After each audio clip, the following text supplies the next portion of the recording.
Of course, people will differ in how much arousal is experienced and how that arousal is interpreted.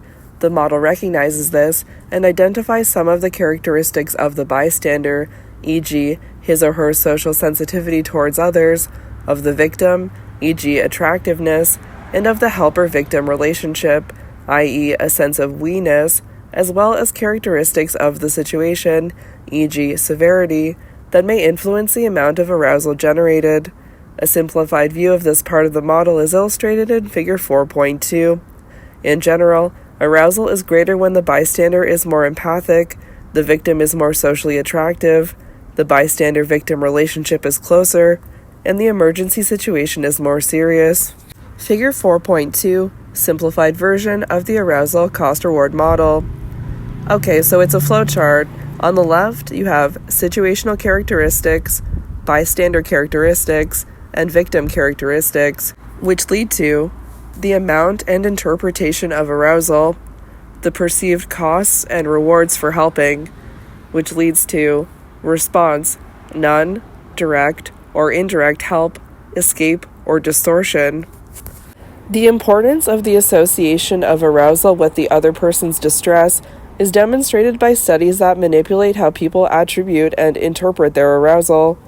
If the arousal cost-reward model is correct, then the primary determinant of helping is not the absolute amount of arousal experienced, but rather the amount of arousal that the potential helper believes is due to the other person's situation. If a bystander is initially aroused by another person's problem, but later comes to believe that something else is the cause, then the arousal would not be expected to motivate intervention. Helping would not be perceived as relieving the cause of the arousal. Gardner and DeVideo, 1977, demonstrated this effect using a misattribution paradigm. The objective in a misattribution paradigm is to lead two groups of people who are initially aroused by the same event to believe that the causes of arousal are different. One way of doing this is by giving different participants different possible explanations of their arousal before they experience it. Gardner and DeVideo, 1977, informed participants that their study examined the effects of a pill, actually a placebo, on their ability to receive ESP, extrasensory perception, messages. Some people were told that the pill would arouse them, thus potentially confusing them about the source of any subsequent arousal. Others were informed that the pill would not arouse them, thus minimizing or eliminating the potential for confusion. Later, people in both groups heard an ambiguous emergency, a possible accident involving the other participant in the experiment, really a Confederate. The results supported the model. People who believed that some of the arousal generated because of the accident was due to the pill were less likely to help, 55% versus 85%, and responded more slowly than did participants who could not readily attribute their arousal to the pill. Because the placebo pill in fact did not arouse people, the key element here was what people believed had aroused them, not differences in their overall level of arousal. Misattribution can also make people more helpful. Sometimes people may experience arousal for one reason and then attribute it to a very different source. Arousal due to one source, e.g. fear or suspense, can become associated with another source, e.g. a member of the other sex. Once this misattribution is made, people respond more intensely than they normally would.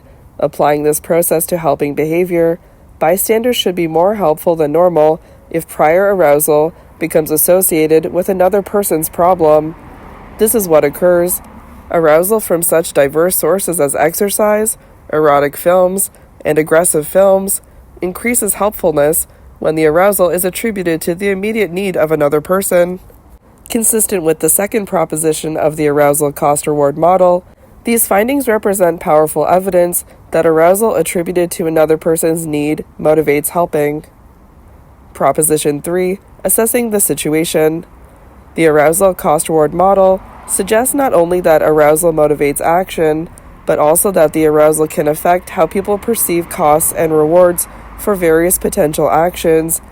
As we noted before, one effect of increased arousal is that it narrows a person's focus of attention toward important aspects of a situation and draws attention away from less central aspects. High levels of arousal may thus alter how people perceive and weigh information in assessing potential costs and rewards. Because a victim and his or her need may capture the attention of a highly aroused bystander, the bystander may not consider potential dangers associated with intervention. The costs associated with not helping the victim, e.g., that the victim might die, dominate the bystander's evaluations of the potential costs for helping for the bystander. As a consequence, highly aroused bystanders may help impulsively and possibly heroically, responding very rapidly and apparently without regard to personal costs. However, it is possible for bystanders to help too quickly and in ways that are dangerous. Clark and Word, 1974, for instance, found in a very vivid emergency situation that all of their participants very rapidly helped a victim who was apparently being electrocuted by a live wire. A large proportion of these participants directly intervened and touched the victim, an action that would have electrocuted them had the situation been real. Many of these participants later realized the consequences of their action, but reported, like many actual heroes, that they just didn't think. For example, when a high school student in Springfield, Oregon, began shooting his classmates in the hallway of the school in 1998, 10 students wrestled him to the ground, took away the gun, and held him until the police arrived. One of the students who intervened so heroically was Mike Peebles. When asked about why he intervened, he said, "I really didn't have time to think." According to Proposition 3, perhaps he did think, but not about all of those possible costs associated with intervention. Thus, there is considerable support for the major propositions of the arousal cost-reward model that empathic arousal motivates helping. But note that the nature of this motivation is essentially egoistic. Another's distress generates empathic arousal, but the bystander's primary goal in helping is to reduce his or her own unpleasant state. Helping may typically be perceived as an efficient way to reduce this arousal, but other ways, such as leaving the scene, see Figure 4.2, are possible, and sometimes even more attractive alternatives. Comparing the negative state relief model with the arousal cost-reward model. Although these two egoistic models of what motivates people to help may appear similar, there are at least two important differences between them. First, the attribution of arousal plays a central role in the arousal cost-reward model. Only arousal attributed to the plight of the other person will motivate helping. In contrast, the negative state relief model posits that, regardless of their attributed source, negative states, particularly guilt and sadness, can motivate helping.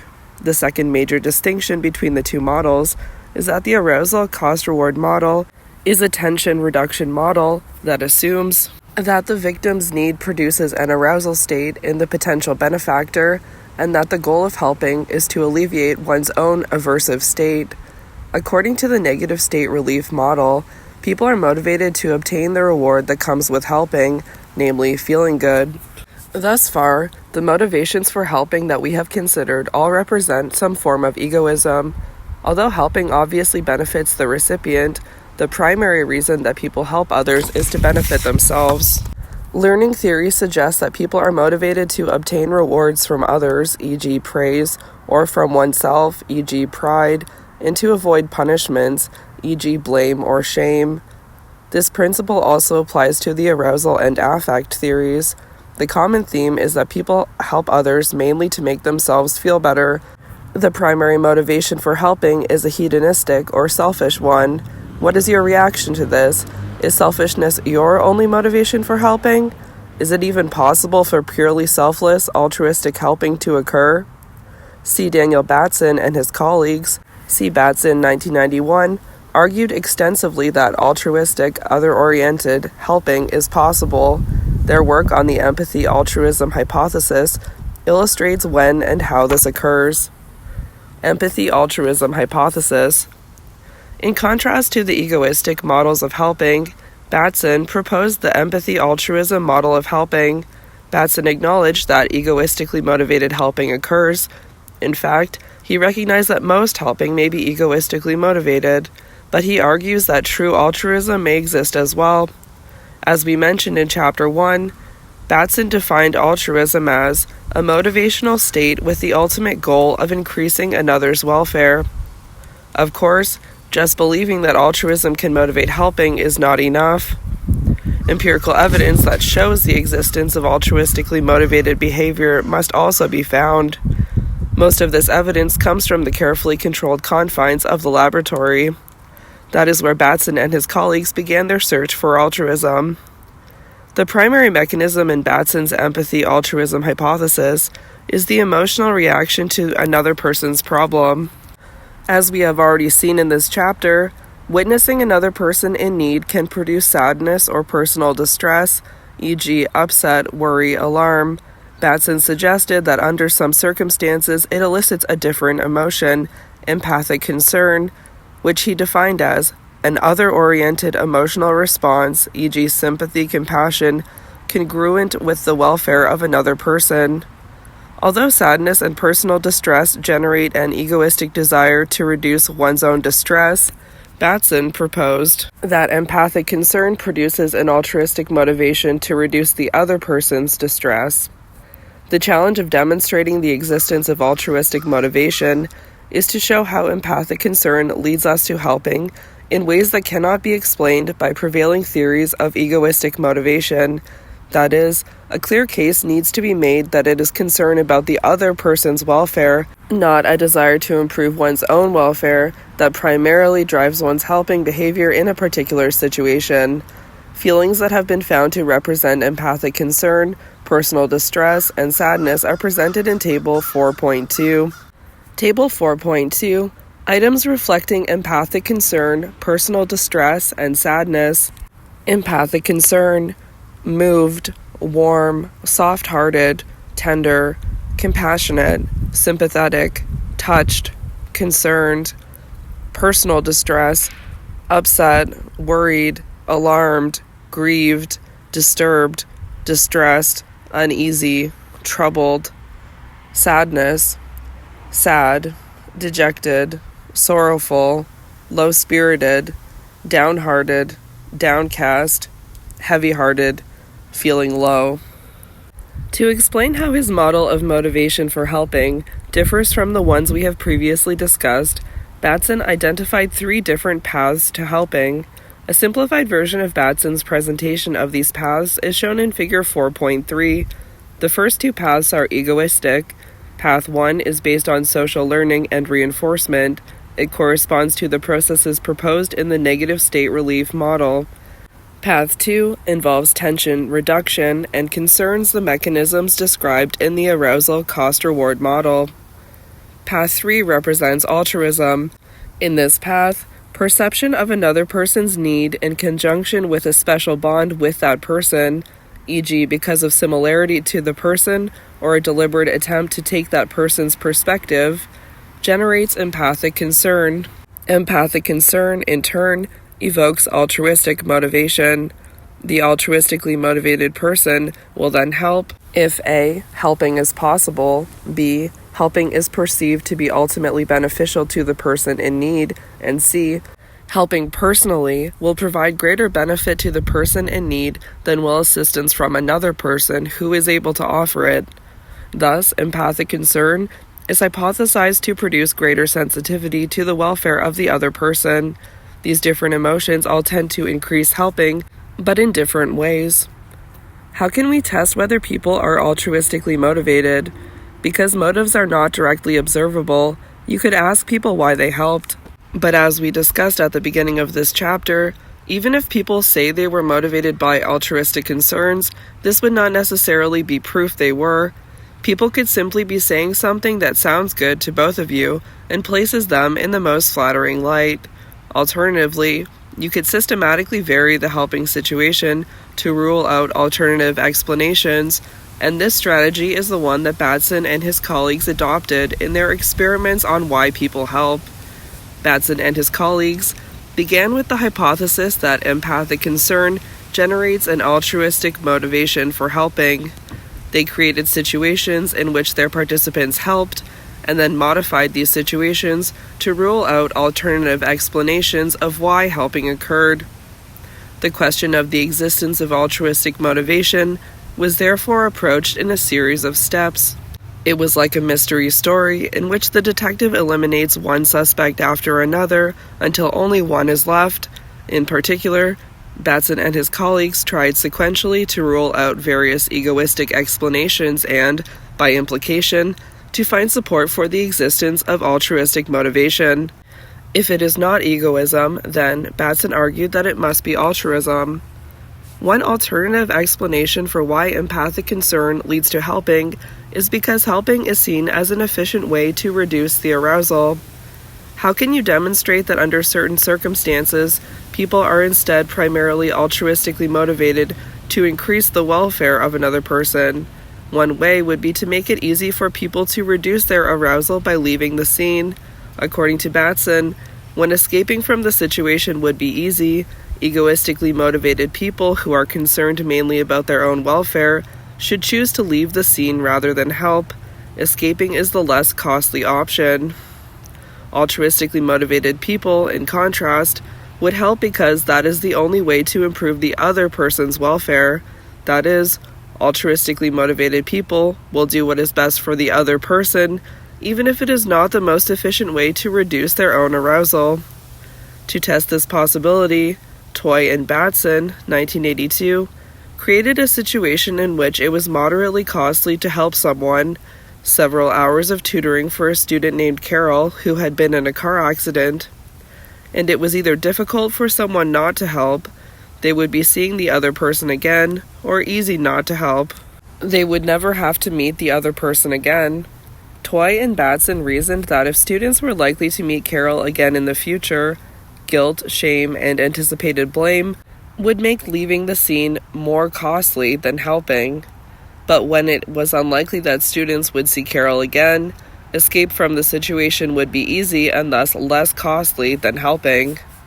The central prediction was that egoistically motivated people would do whatever was personally less costly, that is, leave the scene when escape was easy and help when escape was more difficult.